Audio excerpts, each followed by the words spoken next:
Oke, selamat malam teman-teman semuanya. Ketemu lagi dengan saya Surya MS Trade and Investment. Oke, teman-teman.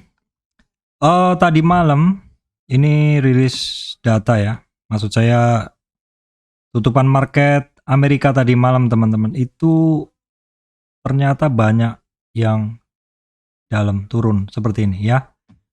Ini adalah bursa Amerika closingnya tanggal 7 ya. Jumat 7 Oktober, teman-teman. Untuk Amerika 2,1 3,8 turun dalam ya. Kemudian Eropa juga turun dalam. Kemudian ini Dow-nya sih juga turun dalam ya. Memang ini masih jalan terus Dow-nya ya, teman-teman. Dow-nya memang masih jalan terus, tapi setidaknya kondisi seperti ini ya membuat kita besok harus agak hati-hati. Ya mungkin besok pagi saya update lagi, tapi nggak apa-apa, kita bahas-bahas dulu teman-teman ya. Kenapa ini regional market masih membara seperti itu? Nah teman-teman, kalau kita lihat dulu, kemarin itu adalah rilis datanya bursa ya di Amerika. Sebentar ya teman-teman, sebentar saya klik dulu, ini karena belum aktif. Kemarin itu ada rilis data di Amerika. Rilis data di Amerika yaitu unemployment rate ya, non-farm payroll ya. Unemployment rate dan non-farm payroll. Nah, kenapa kok ada rilis data seperti itu? Ini kok malah turun dalam seperti itu. Jadi kemarin-kemarin kan bahasan saya kaitannya adalah ini masih pada menunggu dua data penting ya. Jadi bursa itu menunggu data penting itu, teman-teman. Ya di sini kan ketika turun kenaikannya tertahan ya, tertahan terus sepertinya ragu-ragu di sini, baru kemudian akhirnya terjawab. Ketika menunggu data penting ternyata marketnya nggak jalan kemana-mana atau jalan di tempat. Dan ketika sudah rilis data penting Amerika ya, yaitu yang tadi saya sampaikan, dua data penting ini yang ada tandanya yaitu unemployment rate dan non-farm payroll. Kenapa sih kok rilis data itu malah cenderung turun? Nah, sebelumnya kita lihat dulu teman-teman ya. Unemployment rate. Unemployment rate itu berarti tingkat pengangguran ya, tingkat pengangguran. Tingkat pengangguran di sana dicatat ya. Nah, ini sebelumnya tingkat pengangguran itu 3,7.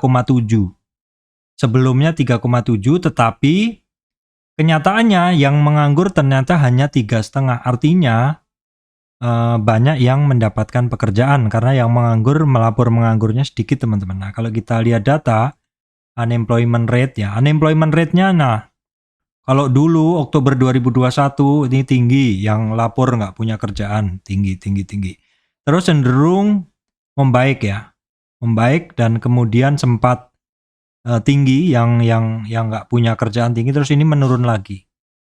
Unemployment rate, apakah itu unemployment rate? Kita coba bicara dulu ya, unemployment rate itu apa? Saya udah bikin beberapa catatan, teman-teman. Unemployment rate adalah apa ya, sebentar saya siapin dulu catatan saya dulu. Nah, kita sambil baca-baca ya. What is unemployment rate? Unemployment rate adalah persentase angkatan kerja usia produktif yang tidak memiliki pekerjaan. Ini bisa menjadi indikator. Makanya saya bilang kemarin unemployment rate itu ditunggu-tunggu ya. Umumnya ketika ekonominya berubah, maka unemployment rate juga bisa berubah ya. Ketika ekonomi membaik, maka tentunya tingkat pengangguran bisa turun. Nah, kemarin Amerika tingkat penganggurannya kok malah turun, berarti ekonominya masih membaik, teman-teman ya. Seperti itu, ekonomi Amerika masih bertumbuh. Nah, ketika ekonomi memburuk atau sedikit diperlukan pekerjaan ya, atau tidak dibutuhkan banyak pekerja, maka tingkat pengangguran bisa meningkat ya. Seperti itu. Kunci pemahamannya, unemployment rate adalah proporsi angkatan kerja yang menganggur ya. Kemudian dirilis awal bulan minggu pertama ya. Ini tentang catatan unemployment rate. Kemudian saya siapin catatan saya yang lainnya. Nah, kemudian di sini ini catatan saya, coba saya buka dulu supaya teman-teman bisa lihat ya. Unemployment rate, ini catatan saya yang lain. Unemployment rate turun, manufaktur payroll naik sebentar, kita lihat dulu ya. Ini adalah beberapa skenario ya teman-teman.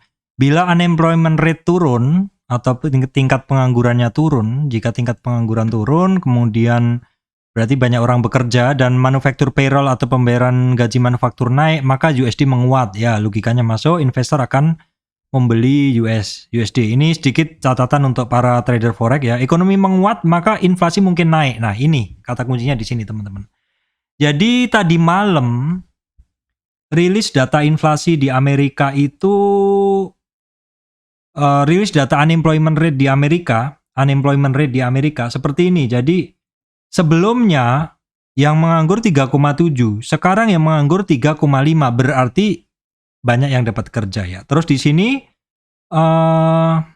kondisinya yang ini ya teman-teman, yang bawah ini aktualnya adalah 3,5 ya, yang bawah previous 3,7, konsensusnya 3,7. Berarti konsensusnya harapannya adalah di 3,7 atau minimal tetap. Ternyata unemployment rate-nya adalah di bawah konsensus. Harusnya baik nggak secara ekonomi? Baik, karena ini jumlah orang menganggurnya lebih sedikit, teman-teman. Jumlah orang menganggur lebih sedikit. Yang jadi masalah sekarang adalah ini berdasarkan catatan saya tadi, teman-teman. Berdasarkan catatan saya tadi di sini, bahwa unemployment rate bila turun ya, USD-nya menguat. Nah, kita lihat dulu apakah benar USD menguat. Kita bisa lihat dari sini, dari dolar indeks teman-teman. Kita bisa lihat dari di sini DXY-nya menguat ya, benar DXY menguat, dan biasanya juga US 10 years bond-nya juga menguat. Dan biasanya teman-teman ketika ketika DXY-nya atau DXY-nya menguat, biasanya sahamnya turun. Ini hafalan singkat yang saya pakai ya, sahamnya turun. Jadi DXY menguat, sahamnya turun. Kalau kemarin saya bilang kan ketika DXY meningkat biasanya sahamnya turun, atau ketika DXY-nya menurun sahamnya menaik, seperti itu. Nah, sekarang karena kemarin juga baru rilis data di Amerika, sekaligus saya sampaikan ke teman-teman korelasinya seperti apa ya.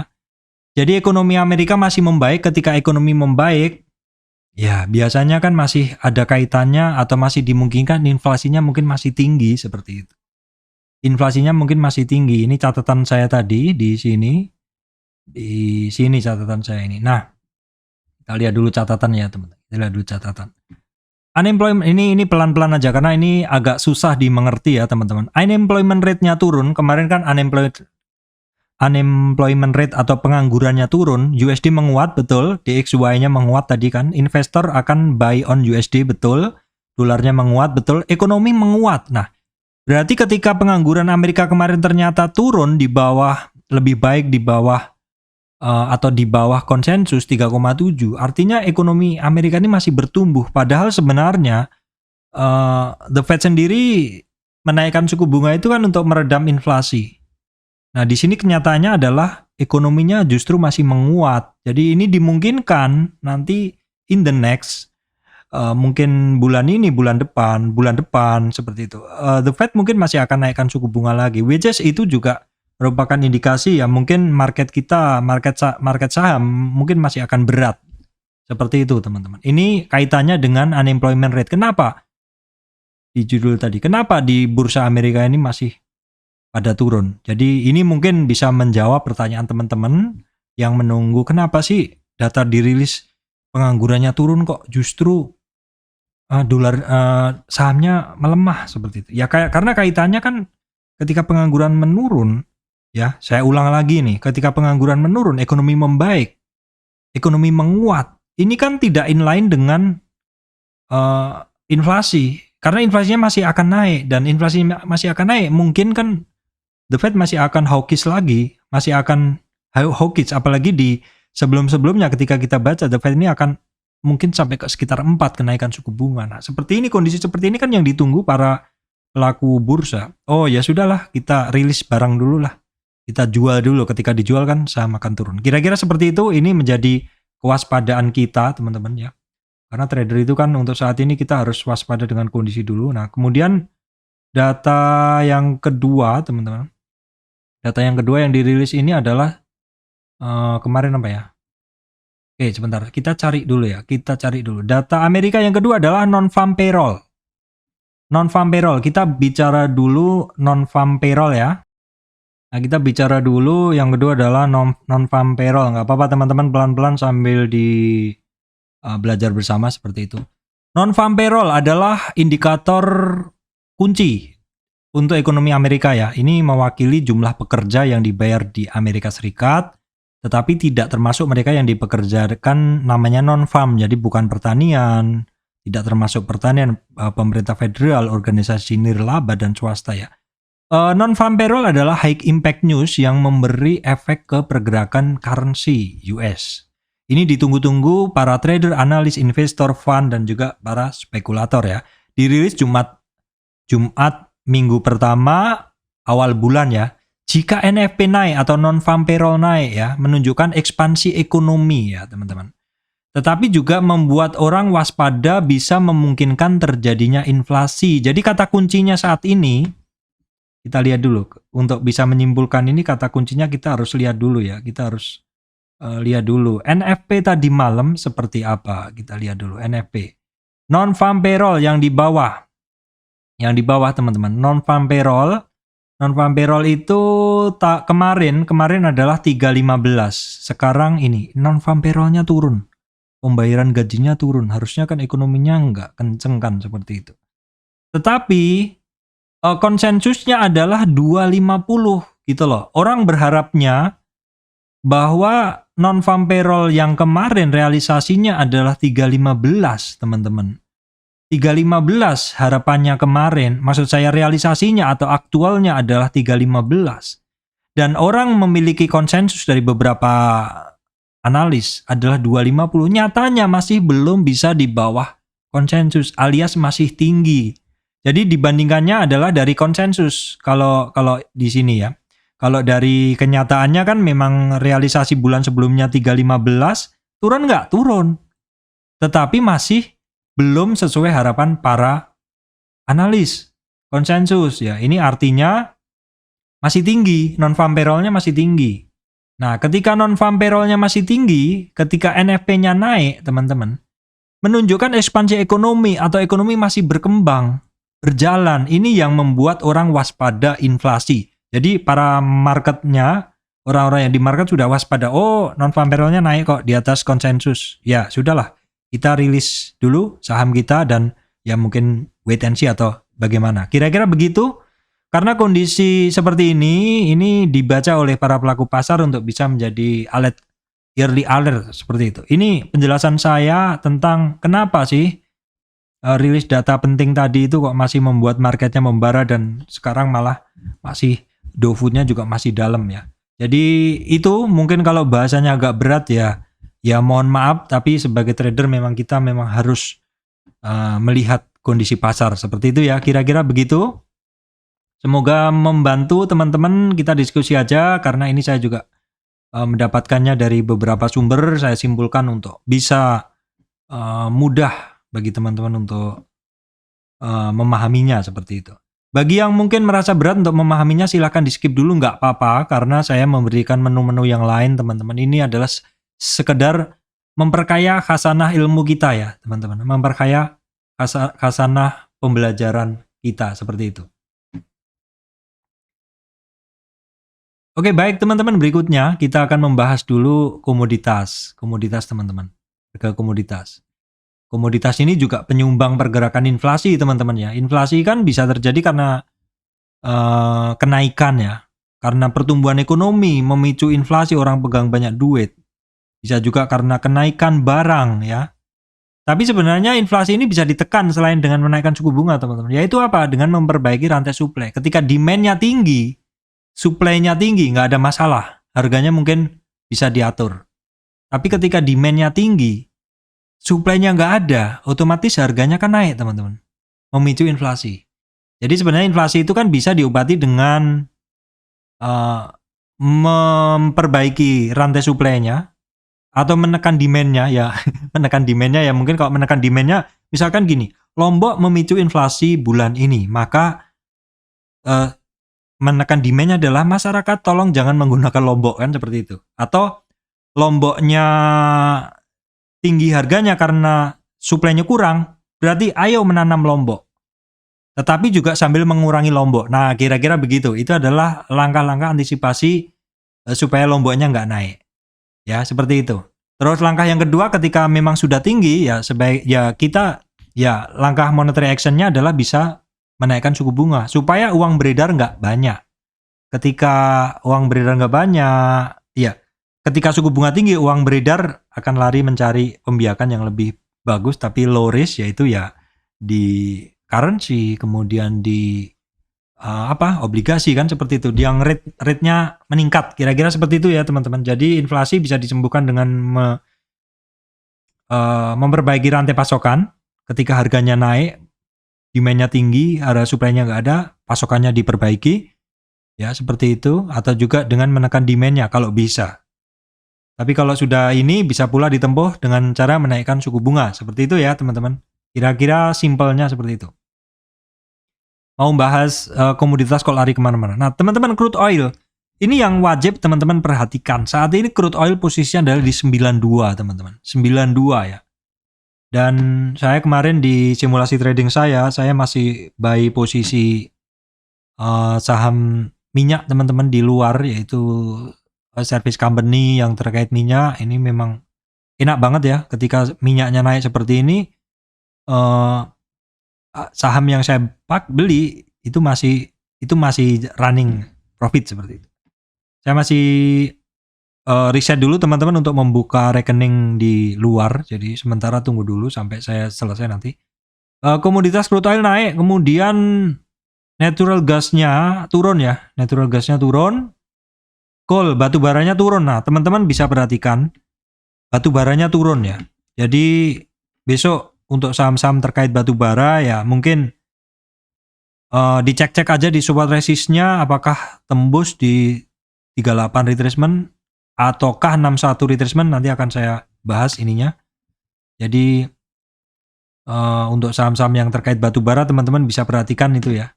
Terus kemudian emasnya ini cenderung turun lagi teman-teman. Nah ini emas ini juga kemarin turunnya adalah 2 hari setelah rilis data ya. Sehari setelah rilis data kemarin malah turun.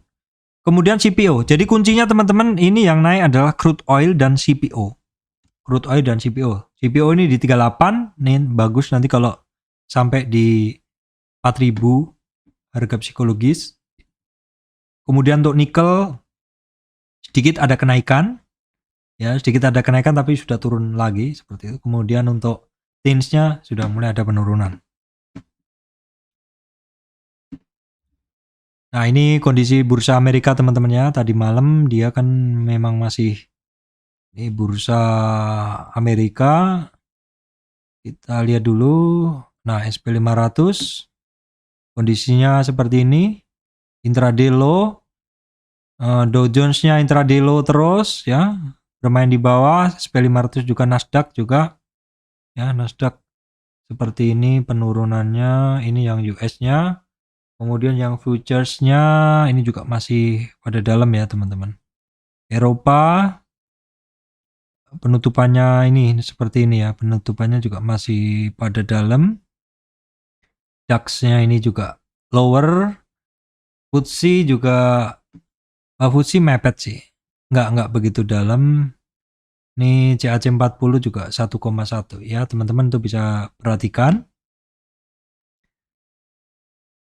Baik teman-teman, terus saya akan analisa nih beberapa saham yang udah saya tulis ini secara pergerakan, dia masih pada bergerak teman-teman.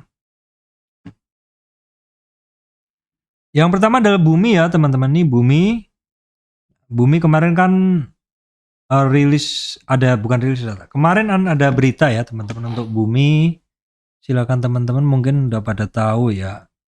Grup Salim masuk Bumi, ini tanggal 7 ya. Tanggal 7 itu hari Jumat nih, Jumat sore ya, Grup Salim masuk Bumi. Nah, kemudian asingnya seperti ini. Nah, teman-teman kalau yang berpatokan data asing mungkin sudah ketika Buminya di sini banyak asingnya mungkin nggak berani masuk. Padahal sebenarnya kalau kita lihat di chart, Bumi kan saya bahas dari cukup lama kan teman-teman. Di sini, which is di sini nih asingnya masih pada merah semua. Jadi kenapa sebenarnya kondisi data asing ini sering nggak saya gunakan? Karena bukan sekali dua kali juga saham-saham yang asingnya merah itu dia masih masuk. Kalau kita berpatokan utamanya dari sini, dari asingnya ini, kita akan takut duluan di sini. Jadi kenapa sebenarnya analisa saya itu simpel banget. Saya mau murni chart. Ya, kenapa? Karena ini untuk mengeliminasi ketakutan kita gitu.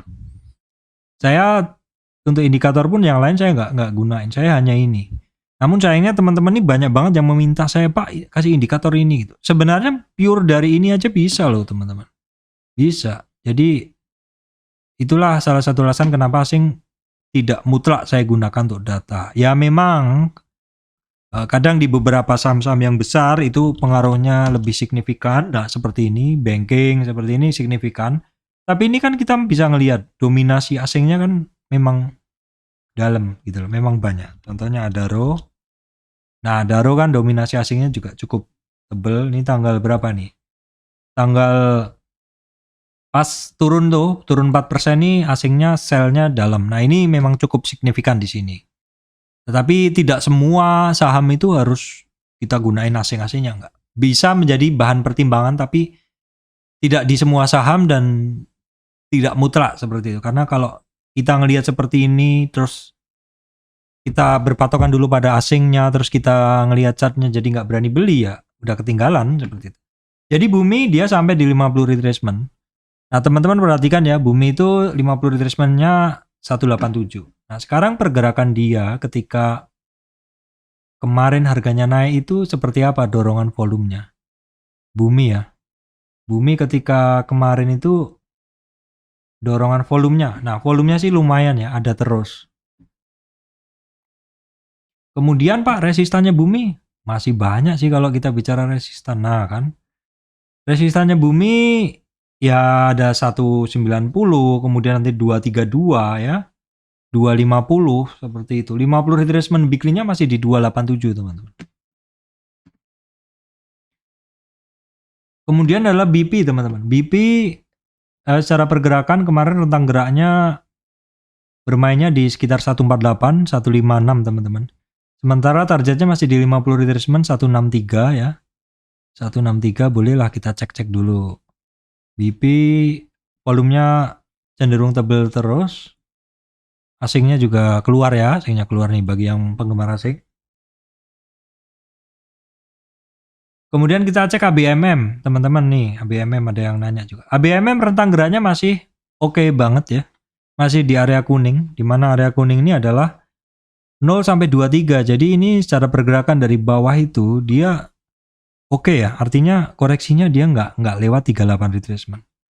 Memang kemarin belum sampai ngelewatin 4350 karena itu merupakan resistan. Tapi kalau misalkan Senin bisa di atas 4350, oke ini barang ya. Kemudian kita lihat dulu dalam chart lain, ini monthly-nya masih naik, weekly-nya juga masih naik. Oke, ini masih naik dan koreksinya hanya di rentang geraknya hanya di area kuning, artinya ini model buy on weakness.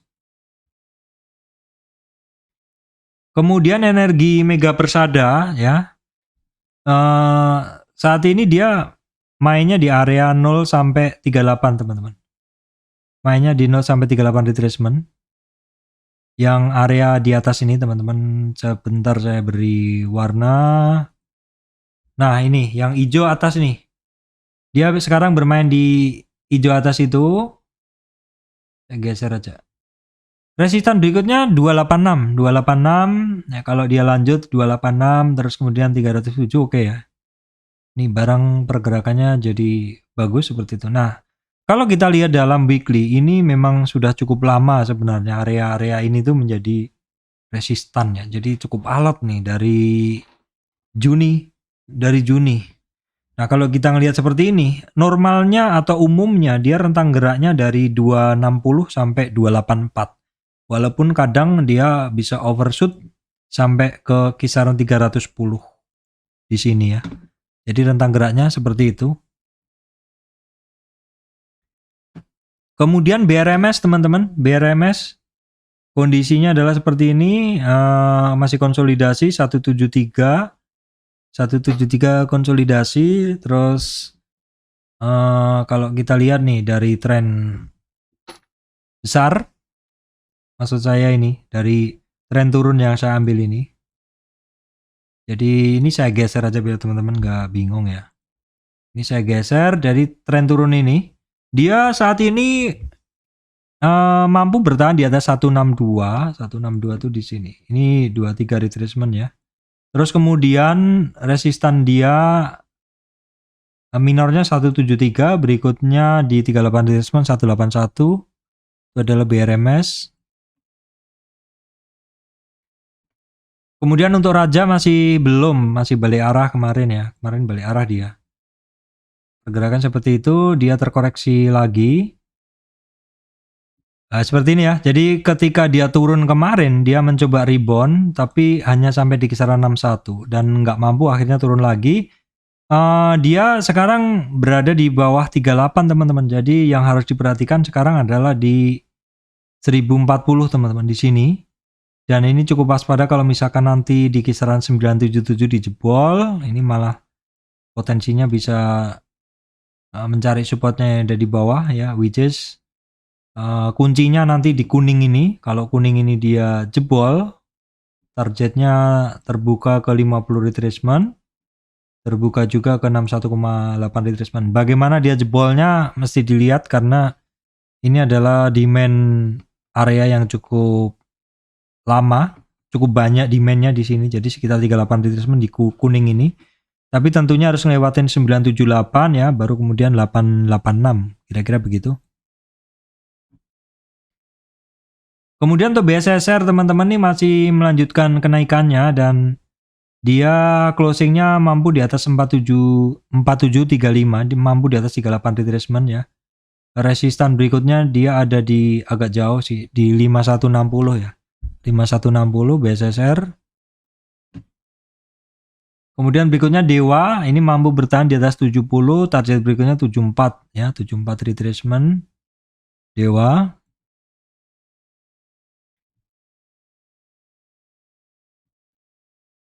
Kemudian ini lanjutan kemarin ya, lanjutan kemarin Jcon ini sinyalnya lagi nggak bagus ini. Karena kemarin itu hari Kamis itu doji ya, doji itu butuh konfirmasi. Memang dia sempat naik, tapi closingnya ini dalam. Jadi sempat open di atas kan, langsung turun. Dan bentuk candlenya adalah engulf ya. Jadi doji yang kemarin hari Kamis itu di engulf atau diselimuti candle hari Jumat. Ini adalah merupakan sinyal bearish yang kuat teman-teman. Jadi kemungkinan besok akan turun dia. Kemudian ini meta. Ini meta kemarin adalah dari hasil screener ya teman-teman. Ini sebenarnya jarang banget saya bahas. Tapi karena kemarin breakout, saya cobalah membahas saham-saham breakout. Tapi sebelumnya udah saya gambarkan trend line, trend channelnya ya. Ternyata di trend channel ini dia cukup nurut ketika ketemu resistan balik arah. Dan ini volatilitasnya cukup tinggi. Saya nggak trading ini ya, saya hanya membahas. Jadi buat teman-teman yang mungkin mencari bahasan tentang meta, ini yang bisa saya sajikan. Jadi kalau kita lihat sekilas memang volatilitasnya dia tinggi sekali dan terpeta ada satu pola uptrend price channel, tapi ketika ketemu resistan ini dia balik arah.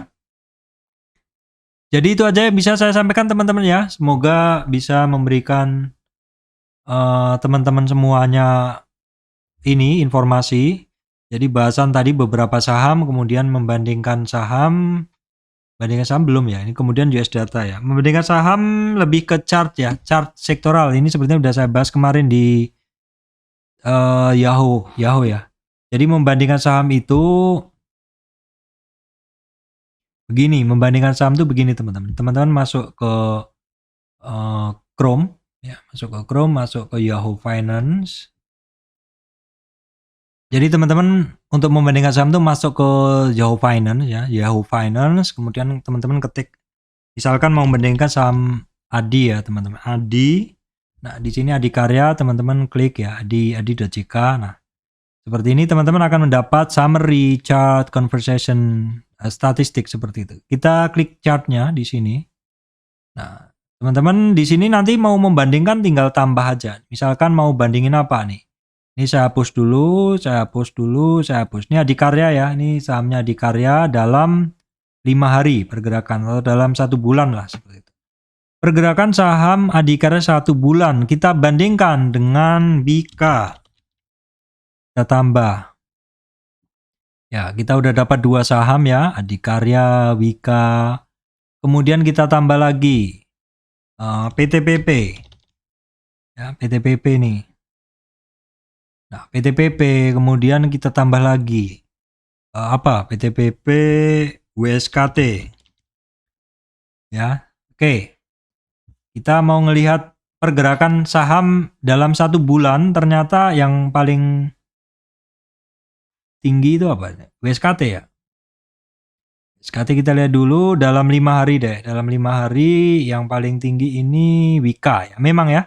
Memang kalau dalam 5 hari kita bisa ngelihat memang paling tinggi pergerakannya Wika. Teman-teman bisa cekkan langsung ke ini, ke chart ya. Di video saya yang terakhir, ini juga di catatan saya adalah dari saham-saham konstruksi itu teman-teman. Itu yang secara pergerakan paling bagus adalah Wika. Ini contohnya Adikarya kan dia seperti ini ya. Dia ketemu resistan. Ini PTPP, candlenya nggak bagus. Waskita nggak bagus. Wika coba. Nah, Wika kan lebih bagus. Nah, dari sini sebenarnya teman-teman bisa ngelihat juga dari ini tadi, bagaimana sih kita mau ngelihat pergerakan dari beberapa saham itu. Nah, contohnya misalkan yang lain, teman-teman mau bandingin apa ya? Indo Tambang Raya, Adaro, PTBA, misalkan gitu ya. Jadi teman-teman ketik add ya, ITMG, nah Indo Tambang Raya ya. Kemudian Adikaryanya kita hapus ya teman-teman. Adikaryanya kita hapus dulu.